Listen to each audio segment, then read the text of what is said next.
নমস্কার বন্ধুরা, আজ ছিল আমাদের পাড়ায় বিপত্তারিণী পুজো। এই বিপত্তারিণী পুজোটা মেনলি পাড়ার সব মহিলারা মিলে করতে হয়।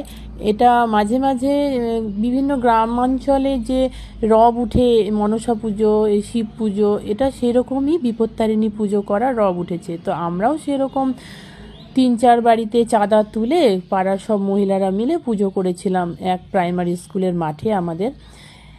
সেই খুব মজা হয়েছিল, ভালোই লেগেছিল, সবাই মিলে পুজো করেছিলাম। পুজো শেষে এই যে ব্যান্ড পার্টি নিয়ে আমরা প্রতিমা বিসর্জনের জন্য নদীর দিকে এগিয়ে যাই। নাচতে নাচতে সবাই মিলে ভালোই মজা হচ্ছিল। সিঁদুর খেলাও হলো, এই যে নদীতে বিসর্জন দিচ্ছে। বিসর্জন শেষে আমরা সবাই সেই পুজোর স্থানে ফিরে যাই, সেখানে গিয়ে আবার প্রসাদ খাই। সবাই প্রসাদ খেয়ে তারপরে নিজ নিজ বাড়ির উদ্দেশ্যে রওনা হয়। এই পুজোটা মেনলি ভাইয়ের বা দাদার মঙ্গলের জন্য করা হয়, আর ভাইয়ের যাওয়া নতুন কাপড় পরে এই পুজোটা করতে হয়।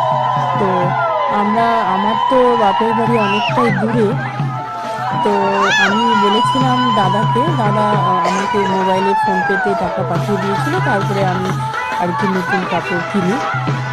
এই যে সবাই মিলে বাড়ি ফিরে যাচ্ছিলাম, ভালোই মজা লাগছিল। সবাই মিলে গ্রামের এই যে পুজোর প্রসাদ সবাই মিলে একসাথে বসে খাওয়া আনন্দ, সব জায়েরা আমরা বসে প্রসাদ খাচ্ছিলাম। সে এক সত্যি অন্যরকম অনুভূতি।